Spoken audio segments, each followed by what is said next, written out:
Hi guys, we're back with part 2 of the Friday Night Social, and I hope you enjoyed part 1. Brilliant discussion, and I'm sure everyone's got an opinion on this, and what the solution is, God knows. But we're going to move on to the next question, and the next question is all about football finances. Something everyone made a comment on in part 1, so go over and watch that. But the next thing is if football can resume, why can't businesses? If it's about money, why can't everybody else come out of lockdown and, I don't know, go train in groups of 5 in a park or in a football facility or a gymnasium or whatever else? So, Chris, what are your thoughts on football finances, and why is the Premier League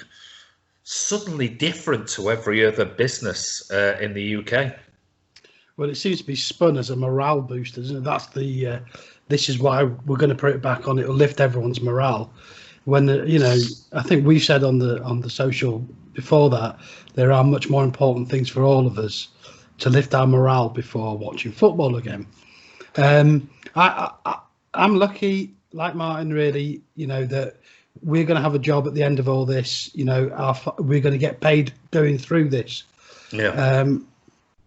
So it's very difficult for me to know the real. I can empathise, but I don't know the kind of stresses someone like yourself is having to deal with, Andy.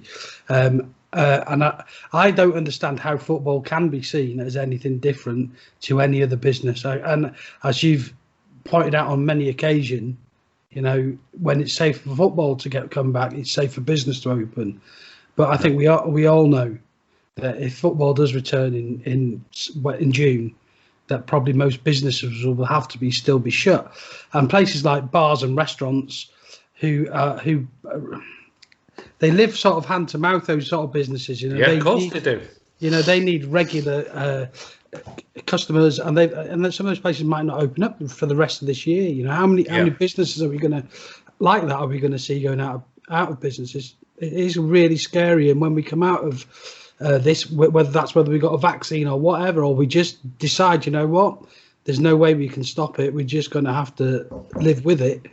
How many businesses will have folded? And I don't see how the Premier League can see themselves as any different to everybody else.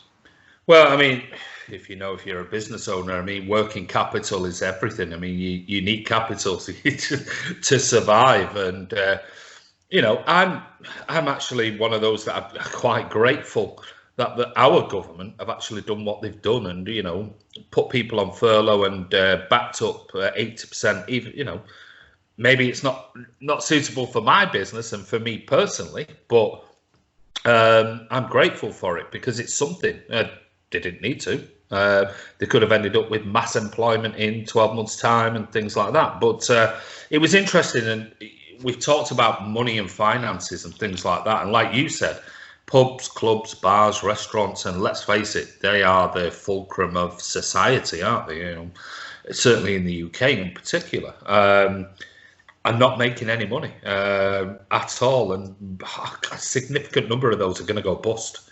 And yet what we've got is, for some reason, football thinks it's different from everything else. Now, I watched this morning, and this will lead me on to Karl, you're coming next, but this morning I watched a football show with Gary Neville, Jamie Spitty Carragher, and one of the guests that was on there was Karl Robinson, the manager of Oxford, and he was talking very eloquently about the whole thing. And but he made a comment, and I'm sure he didn't make the comment in any way that was disrespectful and things, but he was talking about lower leagues, and he turned around towards the end of it and said, if we don't do something about this, clubs are going to go bust.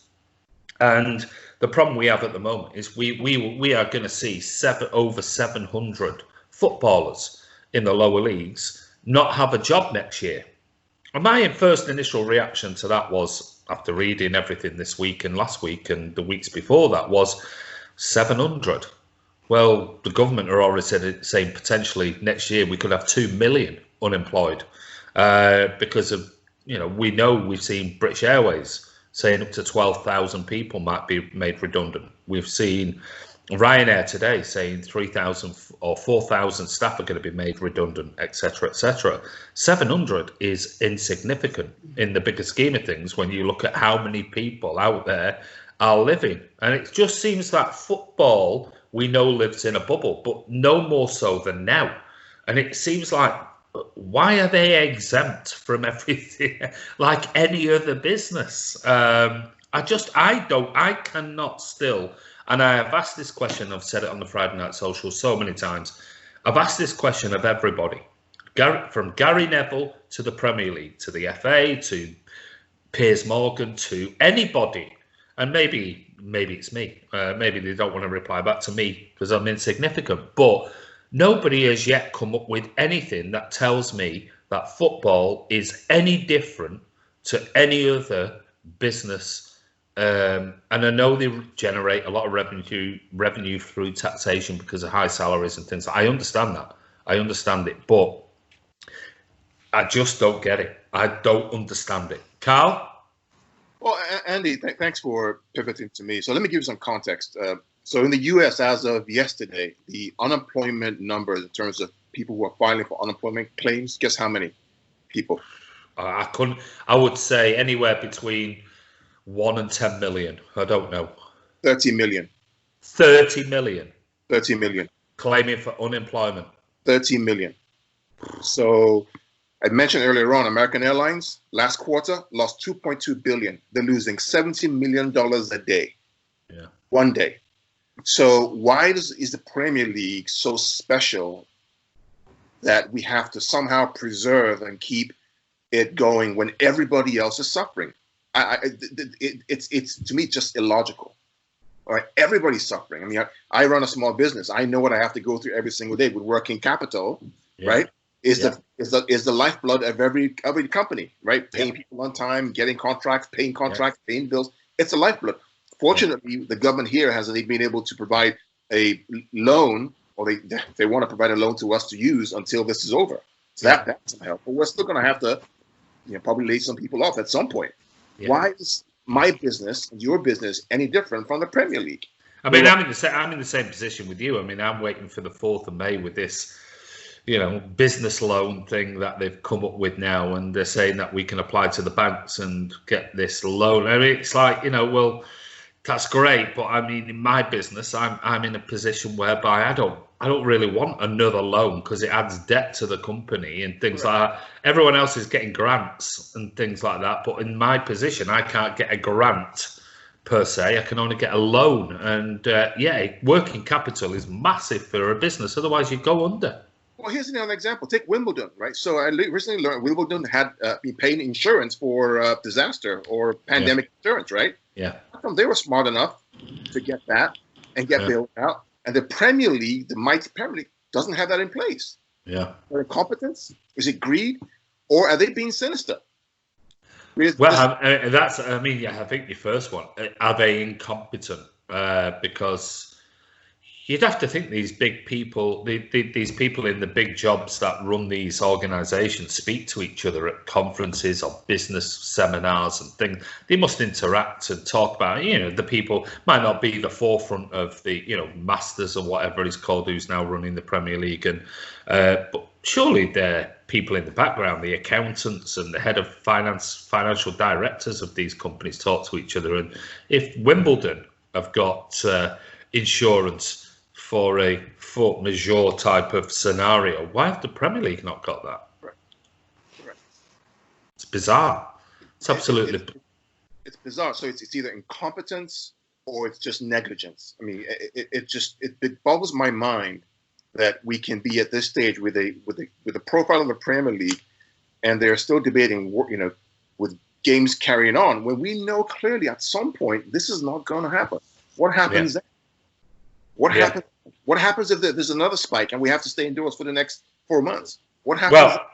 Well, like I read to you before in part one, I said about the World Health Organization said that, you know, phase 2 and phase 3 is definitely coming, and the phase 2 and phase 3 could be deadlier than the first one. This is from the World Health Organization. So, I mean, it beggars belief that we're in this particular position. I got into a bit of a Twitter debate over the last 2-3 days, and it's still ongoing now.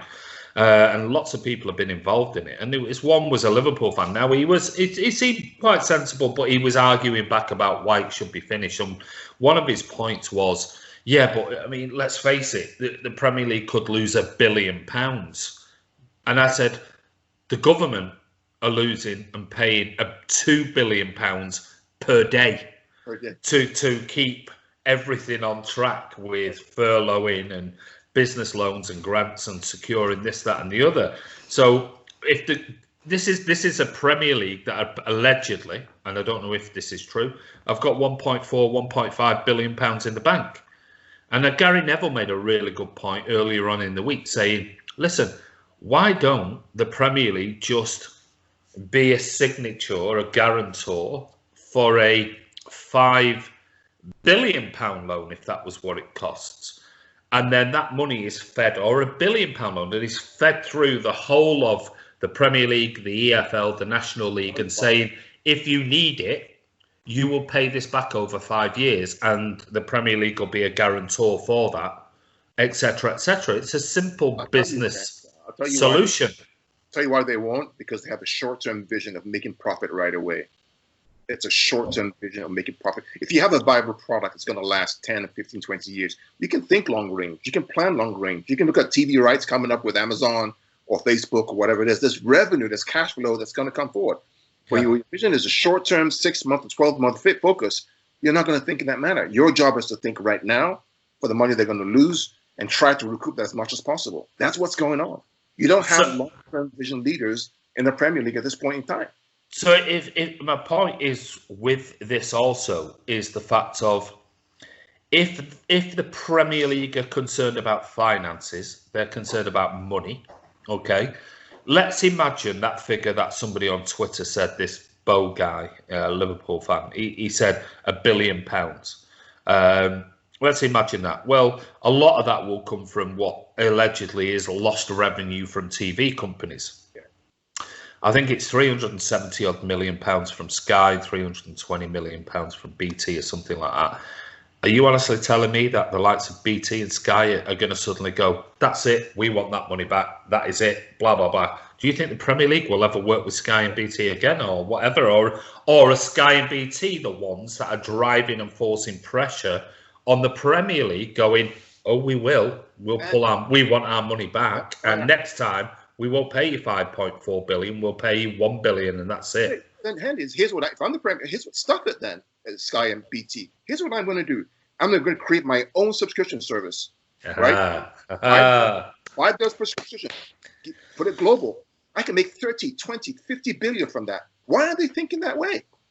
Well, I mean, this is something that is a definite discussion for another thing about teams creating, and this is why I don't think this whole Champions League sort of inviting another 24 teams and things are going on. I think teams are going to get pissed off with that idea and go, what? You're going to share some of our revenue with a Watford or a Calgary or whoever? What? They're not even champions of their own. They never won a competition. Why would they be entitled to come into this competition? And you're going to split this and you're going to... No, sir, you can sit down for a minute now. Go on, kidding. Go on, Martin, you wanted to say something? Yeah, just a quick one. We're going, Karl going about BT and Sky. How much did Amazon pay to get that right with the trial that they threw out? Amazon Prime. You know when Amazon threw out so many football games on whatever? I don't know how much they paid, but Karl was saying about Sky and BT just going and getting... I think in the end, I think that's what the Amazon thing was anyway. I think that was a trial because I've read somewhere before all this that this blackout, this 3 p.m. blackout is going to be gone soon anyway. Because we're the only country that does that.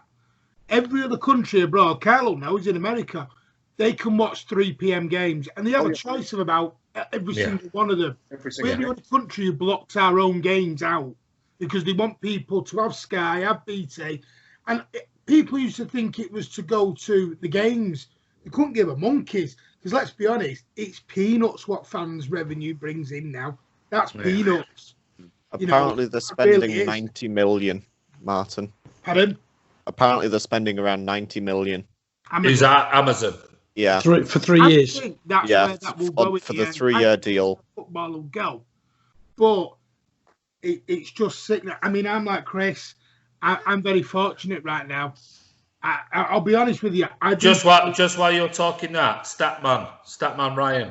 Hello. Statman Ryan, you've got the Amazon up. Can you just bring up the actual figures of BT and Sky, what the current deal is and how much was paid? I can't remember what it was, 4.5 billion or something now for 5 years, but where we are currently in that negotiation while Martin continues. Cheers, buddy.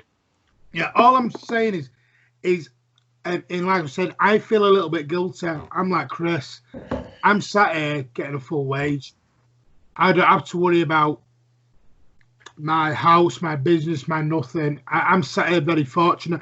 And I do feel guilty, as though, even though me and Chris are playing our part as key workers, you still have that bit. I mean, we had a meeting at work and people were like, yeah, but this, we've got to be safe. And one of them, we got told, just think, no, you're getting a full wage. You don't have to worry about food on the table. You don't have to worry about looking after your mortgage or having to get, this 3 month. You can have that 3 month holiday, which, by the way, people forget they've got to pay back on the end of it. They all think they're getting 3 months free. Oh, yeah. But they're not. And if you've got a high mortgage, you're going to get screwed on the back end of it. Let's be honest. They're not going to give you this for free. So I'm very fortunate in that sense. So I do. But, I mean, I've heard it from friends, from yourself and everyone else. It is hard and I couldn't imagine what it's like. And it does make me wonder, it's the morality of football now. Has it gone? You said something a long time ago, Andy, about you're not enjoying football and it can make you stop loving it. The amount of tweets and posts I have seen from just general football fans where they don't really want to ever go back to football anymore. Yeah. It was like VAR was just the tipping point. Yeah. And this is the thing that has pushed them right over the edge now. Yeah. And unfortunately, we have to realise that as fans, football isn't a sport anymore. It is a business. It went that way a long time ago when we started paying players £100,000 a week. So I think someone long time ago back in the 90s said he will be, the day we ever pay anyone £500,000 a week, he said it'll be crazy. We'll be flying to the moon and everything by then. That now happens. But the trouble is, when a club like Barcelona are desperate, and Barcelona are desperate right now. Imagine like Ryan's club, Carlisle, or one of Ryan's club, Carlisle, Oldham, Macclesfield Town. How many 92 clubs are we going to have by the end of this? Forget the Premier League. Yeah. No one's mentioned the EFL yet, because apparently they are going to be done. I was going to mention the EFL when they are done dusted. Okay. Come to Ryan. Did you find out any figures and when you talk about Carlisle? Yeah, well, BT Sport, they have one of the seven packages. There's 5 between BT and Sky, so Sky have 4 of them and BT Sport have 1. And BT Sport are paying 295 million a season, which is around, gives them 32 games, 9.2 million each. Per game, they're paying. So that's the what I've got for BT, and I don't have an exact one for Sky, but apparently they're spending 4.4 billion combined for these 2019 to 2022 broadcast rights. So that's for 3 years. 3 years. 3 years. 20. Sport? I haven't checked beIN Sport now. Well, theirs apparently is around 500 million. What beIN are putting in as overseas rights. It's £500 million. But that could be per season. I'm not sure because I've not looked at the finances for per year, per whatever. But you can see the type of money that we're talking about here. You know, we can see that. So if investors are putting that type of money in, think of it from a business perspective. If Sky can put in £4.4 billion, BT can put in £295 million per season. And let's say BN Sports have got the overseas rights for £500 million per season, or per 2 years, per 3 years, whatever. How much money are they recouping back if they can invest that much money? Because Sky certainly, if this is a loss leader, a loss maker, Sky are not going to keep investing 4.4 billion into it. They're certainly not going to do it. They're going to go, it's a waste of time. I'll go and invest in something else like wrestling, WWE or whatever, you know. But BT Sport have the WWE. But you know what I mean? These massive companies talking about massive figures are not going to invest in something that is not going to make money back for them. So it's in their best interest to look at the £371 million, which is due back from the Premier League if the season was to be voided, and BT with their 300 and 295 million, whatever. Well, they can quite easily sustain going, I tell you what, don't give us any money back. Then you are looking at anywhere between 700 and 800 million quid. Yeah, plus the 1.4 billion they've already got in the bank, the Premier League, and they could share that to make sure everybody is safe. If you need it on a loan basis and you pay it back over 5 years, if you're a Man City, you go, well, I don't want to pay any interest on any loan. I don't need a loan. We're quite happy where we are. Blah blah blah blah blah. But there are clubs in the Premier League like Bournemouth and Burnley and everyone else that will need this money, because money, as much as we go coronavirus and all the arguments we set beforehand, there are clubs that potentially are going to be in real trouble. So let's remove this jeopardy from the whole discussion and go, you'll be safe. You'll be safe when everything resumes again. We'll cover you if you're interested in paying this back over 5 years. Now, there are going to be issues if, well, first year they stay in the Premier League, and then second year, third year, fourth year, they drop down to the EFL and things. Yeah, but that's in the future. But for now, we can make sure that every single club in the leagues survives. And the Premier League and Sky and BT, if they want to, can, you know, guarantor that loan and put it to any club who needs financial backing, like the government in the UK are doing to furlough, you know, at the moment with you know, employees. So I don't understand why finances should ever have to come into this discussion whatsoever. There must be another reason. The issue is the underlying asset behind the Premier League is what? The player, right? Ultimately, the player. Oh, yeah. There is no other asset that they can put to that they own. Clubs own the stadiums. Clubs own the facilities, the land. Premier League is just basically an organization that aggregates all this content and produces to the highest level. So there is no physical asset. I think this is an opportunity for the Amazons and the Premier League to figure out the next model of sponsorship for the next 5 or 10 years. If BT Sport and everybody want to say they want their money back, okay, build that in. So you've hit something which is really, really important here, Karl.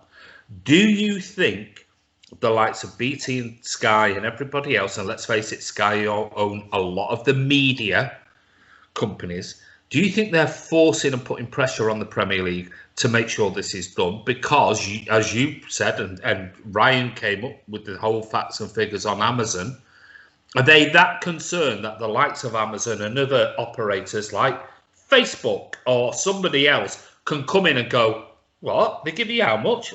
Andy, give you double that. Andy, Amazon went and bought out Whole Foods, right? Flip of the switch, right? Amazon, look, Amazon and these disruptors are coming. They're coming for the Premier League. They're coming for football across the whole world, and they will ultimately win.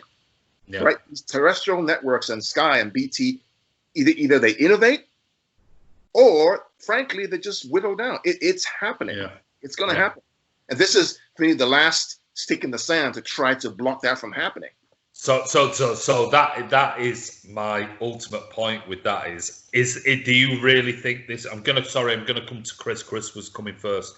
Yeah. Do you believe, Karl, that this is their last sort of stance to try and force another extension to a deal in the future to stop the likes of big organisations like Amazon coming in and taking away their revenue? Because let's face it, if you're putting in £4.4 billion over 3 years into a product, how much profit are you making out of that? Right. You're not going to put 4.4 billion in to make nothing, are you?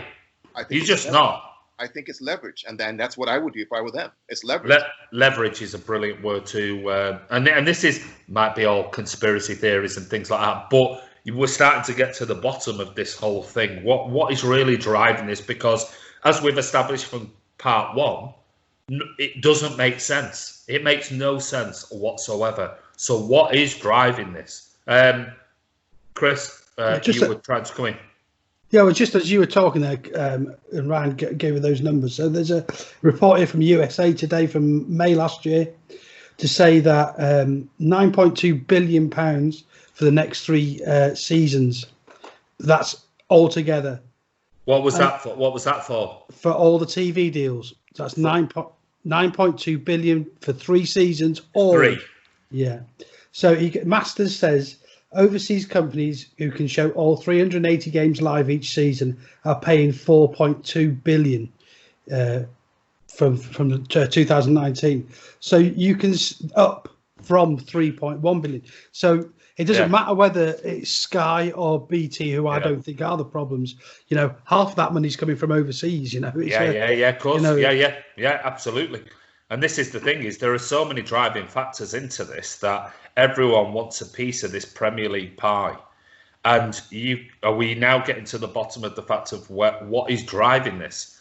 Is it really about health, or is this we all go, no, it's about money, but we unpack it. But what? Yeah, exactly. What is driving this? Is this future deals and securities on deals in the future? Something is driving this, because I mean, like I said, nobody has given me an argument ever as to why it should resume. Nobody. A factual effort about it, an argument about it's safe and whatever else. So it has to be financial for whatever reason.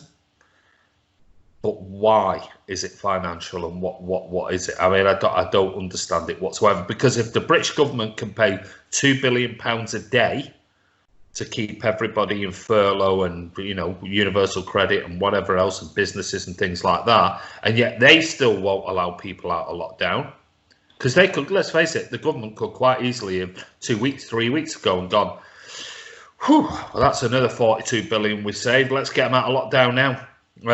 Because the costs of them putting them in hospitals, we can build 20, 30 hospitals, and we can build these Nightingale hospitals, and we can do this. We can just shove them in there and save 42 billion quid.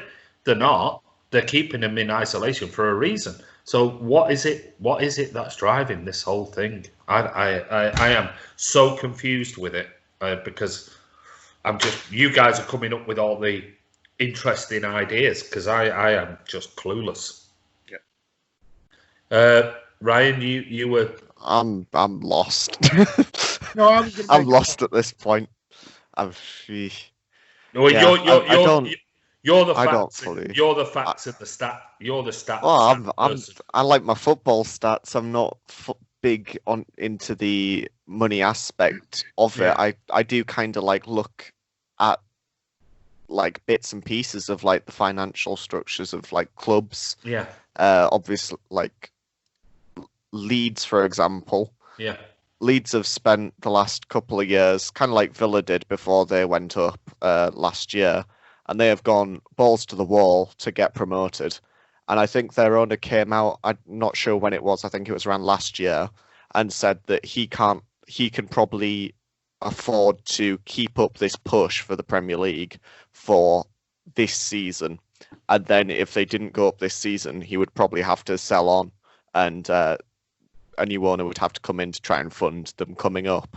Yeah. And we wanted to about sacking Bielsa as well. He was having to let Bielsa go. I'm not sure about that, but if Leeds didn't go up, Bielsa would leave, all their top stars would leave, and their owner wouldn't have the cash to keep pushing them on. And that was before this coronavirus stuff started happening. So I want to piggyback on Ryan's point here, Andy, because the one thing before coronavirus happened, right, for the past 4 or 5 years, there was one thing that the Premier League, the French League, the German League all feared, especially Premier League, was that we would have the bubble bust by some event, be it man-made or non-man-made. Yeah. Coronavirus is it. Yeah. And I think that going forward, the whole financial structure of the Premier League Championship is all going to change. It's completely going to change, which is why I think it has to. Right. Mm-hmm. I think why will it? I have no idea. In my opinion, this will bring it back to a post-Neymar world. I think a pre-Neymar world. Pre-Neymar. Sorry. But before Neymar was like mental. But Because I think before Neymar, there'd been around maybe 5 or 100 million signings. Since Neymar, there's been around 15, 20. Yeah. And that's been in the last couple years, rather than before that. You've got over 100 years of stuff. I think at least on the football transfers side of things, I think it will return to kind of like pre-Neymar. I think that's a really good point, because there was a couple of players. I mean, we had 3 or 4 players, didn't we? We had the likes of Mbappe, Neymar, Dembele, Coutinho. But since those deals, and you're the stat man, I can't remember, was Dembele 18 months ago, Coutinho 18 months ago, Neymar 18 months ago, but Griezmann wasn't up in the. What was Griezmann's price? Griezmann was in the summer and came. But what price was that? I can check. Yeah, it was around 100. It wasn't like 160 or the 200. No, it wasn't. It wasn't that. I think the two highest transfers have been Mbappe at second and Neymar first, because Mbappe was a loan and then 200 million or something. Yeah. But you have people like João Felix, for example. Yeah. Since Neymar, João Felix had half a season in the Portuguese league, transfers for 126 million pounds or euros. I'm not sure which specifically. That's a player coming from Portugal on half a season, and he's transferring for that much. The key to that deal was Barcelona again creating the issue by buying Griezmann from Atletico, which created money that Atletico used. Right. So and I think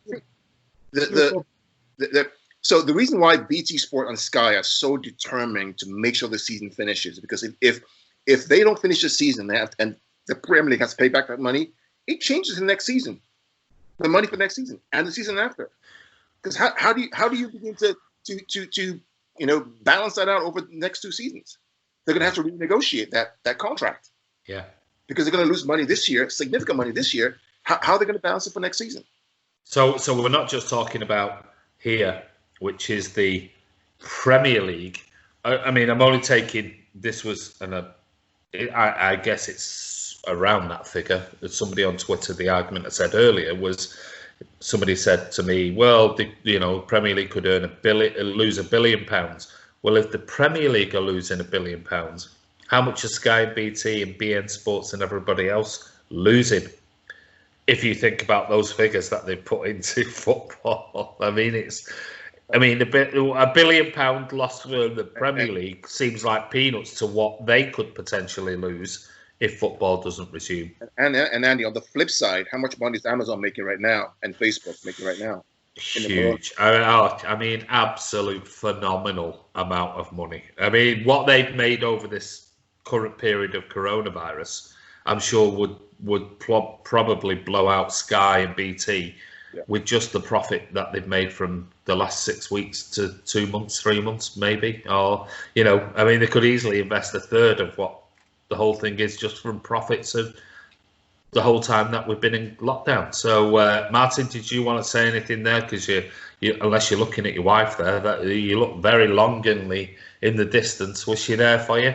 No, it was just about the Neymar thing. Got to remember, he bought himself out.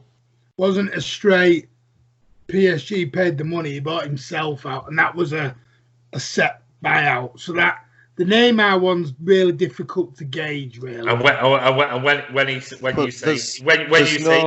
you say he bought himself out, where did that money come from? Oh yeah, I know that. But there's no. If you look at the deal, it wasn't PSG, it was the guitar. There's no argument about how it's distorted the market though since. Oh, of course. Because in the summer, Griezmann was 108 million, and then if you go back 6 months, they're paying over 100 million for Coutinho. You go back another 6 months, they're spending over 100 million on Dembele. They brought in De Jong for 70 million in the summer as well. Yeah, but Barcelona are going really to the wall now. Oh, yeah. But Barcelona's finances are a mess. That's why they're bringing in Braithwaite and talking about whoever it was today. They're absolutely... That's why they want to buy Cancelo. Braithwaite was... Cancelo, really, wouldn't they? As a full... Well, no, but Braithwaite was more just because of their injuries, and they exploited the rule in La Liga, which everyone disagrees with. But that's a silly thing with La Liga, because obviously... everyone in La Liga has buyout clauses. I think it's like part of the thing that they have to have a buyout clause. So Barcelona had a long-term injury to Dembele, long-term to Suarez, and since like over 6 months. And when you've got that, you can use an emergency signing from another club in the league, but then they're not allowed to sign someone. So it's all a bit of a mess. But like in the summer alone, Barca spent 230 mil, Atletico spent 210 mil, and Real Madrid spent 272 mil, just between those three clubs. Yeah. I mean, it's right. And they don't make anywhere near the amount of money that like from their league as the Premier League does. No, they don't. Oh no, but the part is like you said about the TV. If you look how it's been advertised, this comeback of the Premier League. How is it? It's being advertised as a TV bonanza. This is coming back as the Premier League's restarting. It's been hyped up as a TV event of the century. 3 games in a day, all day football. So I know you're saying, but who is pushing it then? Exactly. Who is pushing it? Because Premier League aren't sat there going, oh, well, Sky, look at this. BT, look at this. You can have 3 games. Call it a TV bonanza. Martin. Martin, they can't afford to let that money go. No, they can't. Yeah, that's what's driving all this. It's not about health. It's not about well-being. It's about money at the end of the day. And the circle of people who own that money are probably 5 or 6 on my hands right here. Yeah. And then they're putting the lives of tens of thousands at risk because of the money they're trying to make. That's what's going on. Someone made a good point. I don't know who it was today on Twitter. You watched I think it was Ian Cheeseman actually, on that thing this morning. I might be wrong. The first 2 or 3 games, everybody will sit and watch it. It will be fabulous. You watch the 4th, the 5th, the 6th. I won't watch it. No, I know. I won't watch it. But the 4th, the 5th, the 6th, they've said people will stop watching. Yep. Because they won't want to sit and watch as good as a training ground where you are going to be able to... Because here's one thing they've not noticed yet. You are going to hear every single conversation on that pitch. You are going to hear...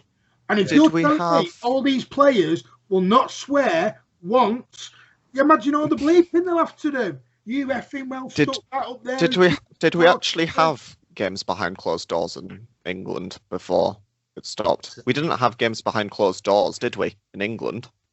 As in what? Like we have games games. But what Premier League games? Yeah, Premier League games. There wasn't any played behind closed doors.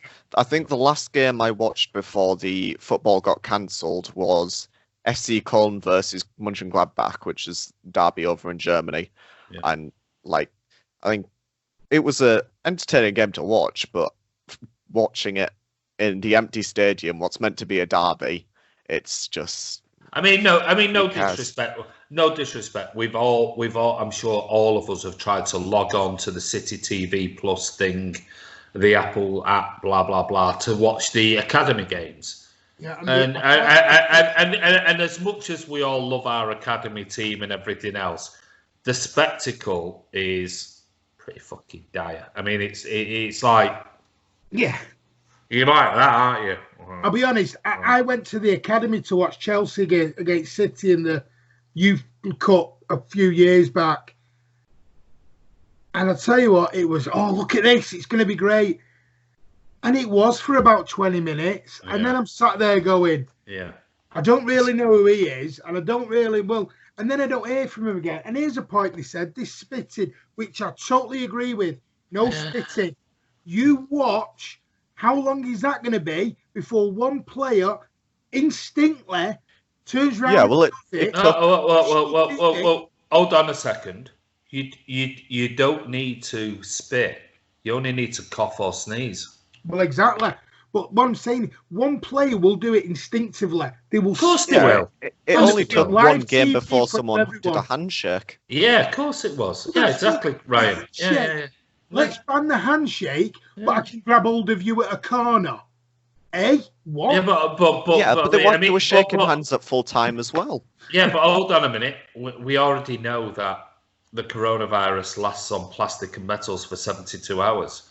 Yeah. So you've got corner flags. You've got but all this. You got this. Oh yeah, no what? So every time a player goes over and gets knocked onto a corner flag, is somebody going to run on and go, let's spray this corner flag down? Hold on a minute, let's stop. We need to spray all this. Everybody, have you touched this corner flag? No offense, Karl, but it's going to end up like an NFL game, 17 hours long. I'll make this easy for you, right?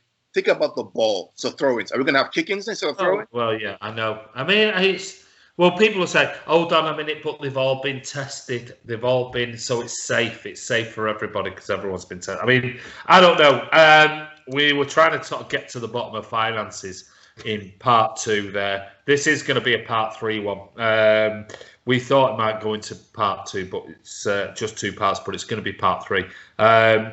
One thing I did want to say was going back to the Karl Robinson thing, and this was my point today with Gary Neville, was he said about 700 players potentially going to lose their jobs next year in the lower leagues. And I do feel sorry for them. I feel for anybody who loses the job.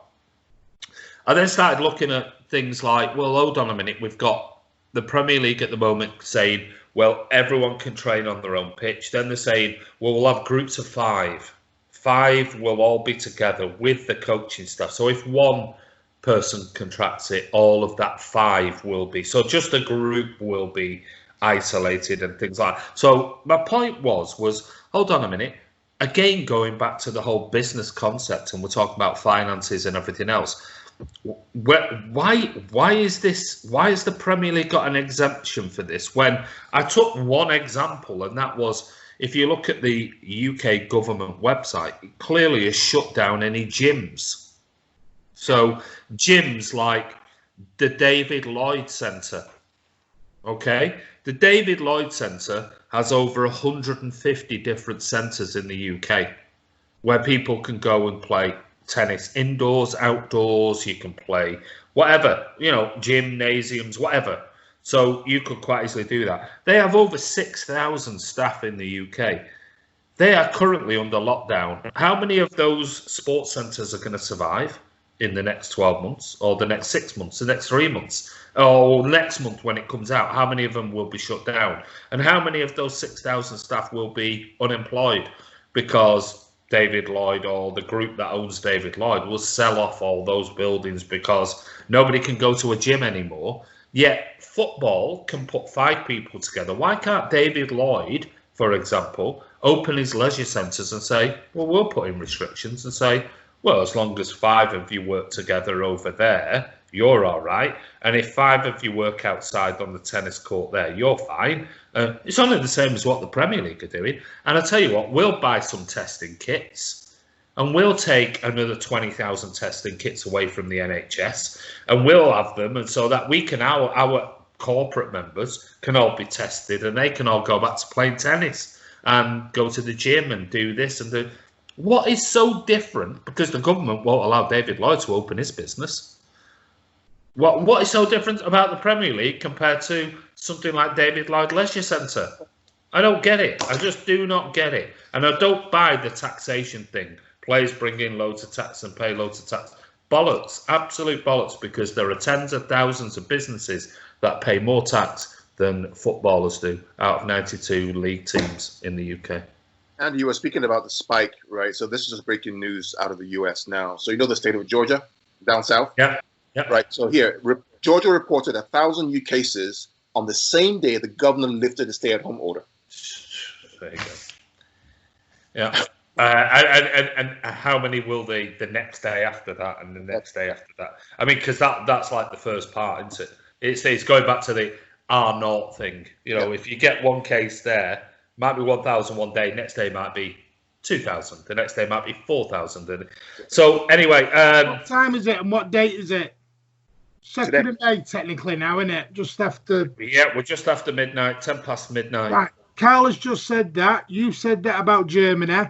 Let's see what he said next Thursday, shall we? If our lockdown gets lifted. Well, this is. Let's see if we take heed of it. I'm not saying they're watching Man City fan TV. I'm saying let's see if they are listening to their scientists. And this is clearly Boris's favourite pastime, Martin. Yeah, I mean, hi Boris. Hope you're all right. Cheers, mate. But right, well, listen. Yeah. That this is Andy from Man City Fan TV. That's part 1.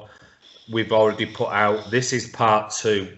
Tonight has been a little bit more serious about talking about things because this is a really big turning point, and the next week or two is going to be a big turning point. I hope you enjoyed that debate, but don't forget we are coming back with part 3, which is the golden question. And I have no idea what these questions are going to be. But anyway, hope you enjoyed part 2.